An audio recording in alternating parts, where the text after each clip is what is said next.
1억 미만 갭 투기가 천안 아산에 몰렸다. 또 청주도 집중 매수. 2월 기사인데 사실은 이거 언제 많이 몰렸어요? 작년이죠, 작년. 20년 7월부터 21년 9월까지를 22년 2월에 올리고 있다. 지금 이미 청주나 천안, 뭐 세종이나 대전, 여기는 엄밀히 말하면 충청도는 아니지만 충청권이니까 여기서 뭐 이런 곳으로 옮겨 붙었다. 이미 이야기 많이 됐던 곳들이죠. 작년 얘기다. 그래서 지금 천안에 몰리고 있다라고 보기는 그렇죠. 당시에 몰렸던 거고. 근데 1억 미만 갭 투기는 지금 굉장히 위험하다고 말씀드렸어요. 굉장히 위험한 이유가 뭐다? 물론 저가 아파트일수록 천천히 올리고 고가 아파트를 먼저 올린다고 했지만 공동주택 공시가격 현실화율을 높이겠다. 물론 이번에는 아니죠. 근데 여태까지 계속 이 얘기는 했는데 막상 높아지진 않았어요. 거의 한 68% 이 정도에서 왔다 갔다 하고 있죠. 왜냐면 집값이 올라가니까 공시가격 너무 빨리 올릴 수 없어서 라는 이야기로 가고 있지만 현실화율 높이겠다고 했어요. 그렇다는 이야기는 무슨 소리예요? 1억 미만 갭투기. 이거 공시가격 1억 미만 갭투기죠. 이게 뭐 1억 중반 이후에서 한 2억대까지 갔다. 이렇게 되는 순간부터 공시가격이 1억을 넘어갈 가능성이 높아지고 있다라는 거죠. 그래서 이 공시가격이 발표되고 나면은 살 사람이 없죠. 급등했던 단지들. 그런데 지금 왜 주춤했느냐? 1억 미만 갭투기가. 첫 번째는 전세가 상승세가 따라줄 수 없죠. 1억 미만 갭투기는 전세가율을 한 못해도 80% 이상은 놓고 보기 때문에 전세가가 상승세를 멈춘 상황에서 더 올리기가 힘들어졌죠. 또 한 가지는 뭐예요? 공동주택 공시가격 나올 건데 얘가 1억 넘어가 버리면 어떡해요? 그러면 이제 팔리진 않고 보유세 폭탄은 되는 거죠. 단타로 들어갔는데 단타로 못 팔면 큰일 나는 거죠. 그래서 지금은 완전히 매수세가 죽었다.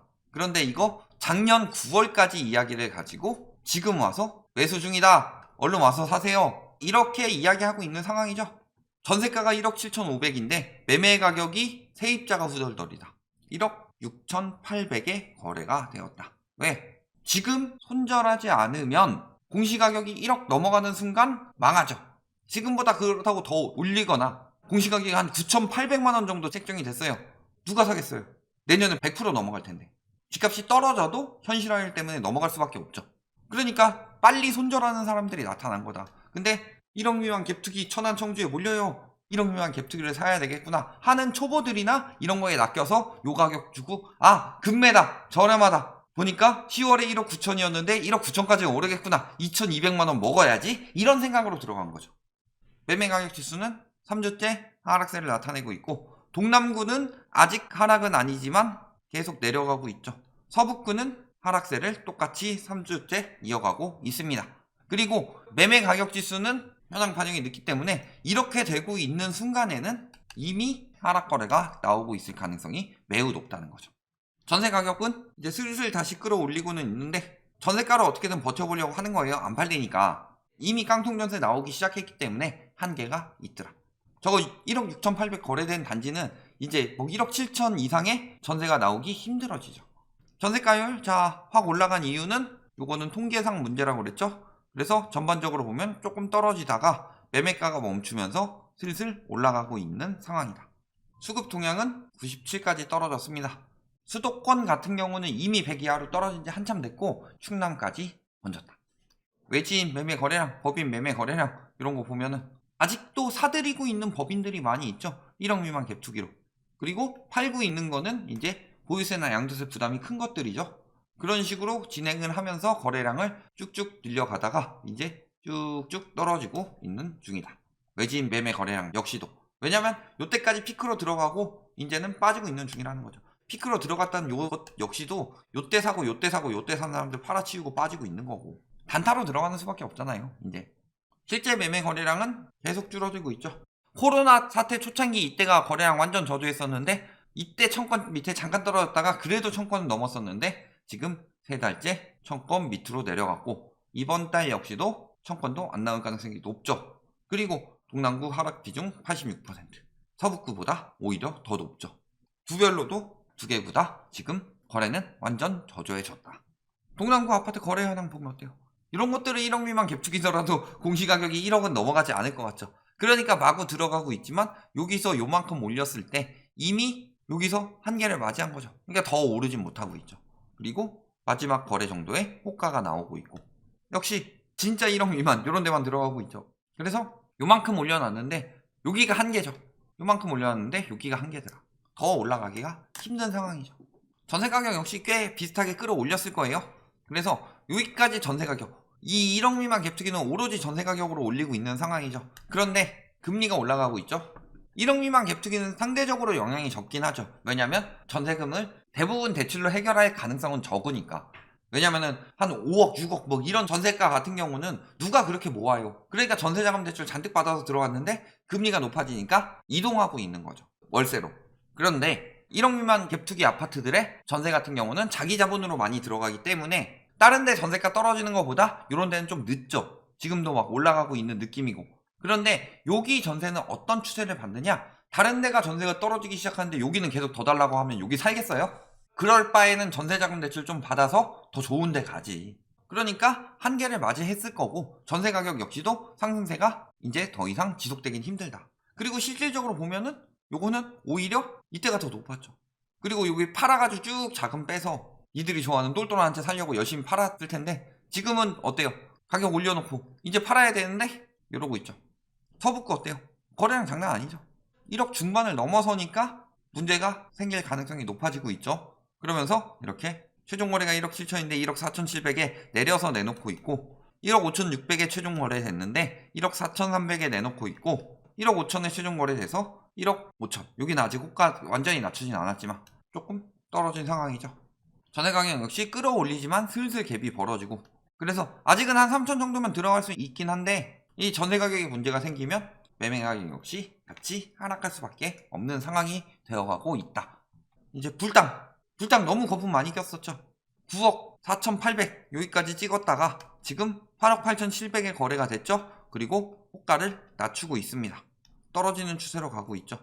여기 역시도 10억 5천까지 찍었다가 여기 10억 클럽 어쩌니 저쩌니 했었는데 지금 9억 6,700으로 다시 떨어졌고 거래 안 되고 있죠. 여기 8억까지 찍었는데 지금 7억 1천 떨어졌죠. 호가도 최고가에 비해서 낮게 내놓고 있고 앞으로 더 호가는 낮아질 수밖에 없습니다. 갭은 전세가 조금 올리다가 아까 1억 미만이랑 다르죠? 1억 미만은 전세가를 올릴 수 있죠. 근데 1억 미만 아닌 단지들은 지금 전세가가 하락세로 이미 뒤바뀌었다. 그러니까 갭이 벌어지고 팔리진 않고 역전세 나기 시작할 거니까 어쩔 수 없이 가격을 낮춰서 빨리 손절하고 있는 거다. 매물 역시 꾸준히 늘어나고 있죠. 매매, 전세, 월세. 동남구도 마찬가지고 서북구도 마찬가지다. 한 50% 가까이 늘었죠. 여기는 거의 한 8, 90% 늘어났죠. 이쪽에 하락세가 더 빠른 거고 이쪽은 조금 더 늦게 나오는 거고. 그리고 1억 미만 갭투기 말고는 별로 거래되는 것도 없다.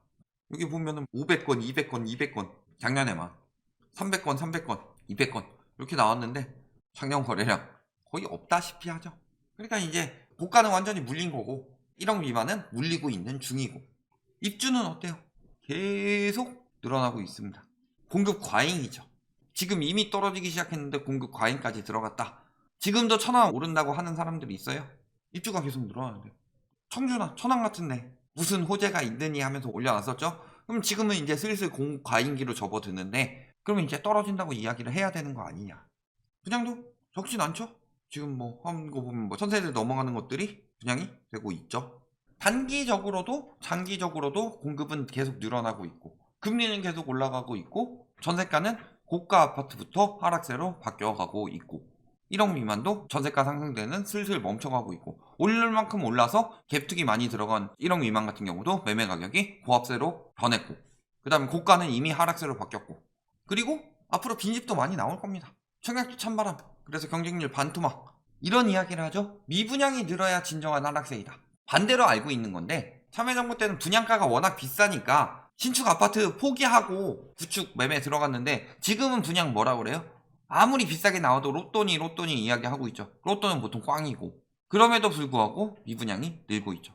그래서 초기 분양률이 계속 떨어지고 있고 천안시에서 청약을 진행한 여기도 1순위 청약 신청한 사람이 37채 중에 25명. 청약 경쟁률이 이제 1도 안 나오는 지역들이 많이 나오고 있고 그 중에서 천안도 들어가고 있다는 거죠. 미분양 사태가 늘어났다는 거는 실수요들이 안 사고 있다는 소리예요. 청약 시장의 투기 수요가 과거보단 많이 줄어들 수밖에 없죠. 왜냐면 전매 제한이 막 10년씩 걸리고 무주택 위주로 청약을 받고 있고 실거주 요건까지 넣으니까 투기 수요들이 많이 빠진 상황이에요. 그런 상황에서 지금 미분양이 났다는 건 실수요들이 안 찾고 있다는 얘기죠. 완전히 심리가 돌아갔다는 얘기예요. 매매 시장이 무너졌기 때문에. 그렇다는 것은 투기 수요들이 어떤 투기든 간에 다음 투기 수요한테 넘기든지 아니면 실수요한테 넘기든지 이렇게 돼야 되죠. 그런데 투기 수요들끼리 치킨 게임 해가면서 계속 올리더라도 부동산 시장 같은 경우는 결국에는 거품 낄 때 아무리 끼더라도 아 실거주들이 살 가격인가? 이런 느낌이 딱 드는 순간부터는 투기 수요들도 안 산다. 그러니까 결국엔 마지막엔 실수요들이 사는 시장이 돼야 되는데 지금 1억 미만 팔리겠어요? 안 팔릴 상황이지. 그러니까 더 큰 바보를 찾는데도 더 큰 바보가 들어올 상황이 안 된다. 지금 보면 서울은 줄어도 이런 데 늘고 있었죠. 근데 10년 넘게 인구 늘었던 천안도 지난해 인구 감소가 시작되면서 결벽이 심각해지고 있다. 뭐 맨날 저기 뭐 빠 모시기니 뭐 이런 사람들 서울은 맨날 수요가 많고 그런데 왜 탈서울하고 있겠어요. 부담이 커지니까. 천안 역시도 마찬가지다. 너무 비싸다. 결론. 일단은 고가 아파트는 가격 붕괴가 일어나기 시작했고 1억 미만 갭투기는 이제 초읽기 단계다. 이제 약보합으로 흘러가고 있죠. 그 다음에 나오는 게 붕괴죠. 이제 전세 하락세가 본격화되면은 플러스 공시가격 책정으로 공시가격이 확 오른 단지들이 1억 미만에 나오게 되는 순간에 요 두 가지로 인해서 1억 미만은 굉장히 위험해질 수 있다. 즉 사지 마세요. 2년 넘게 사지 말라고 이야기를 하고 있죠. 그 이상 떨어질 가능성 충분히 있습니다. 거의 거품이 끼었던 전 지역에서. 여기까지 말씀드리겠습니다.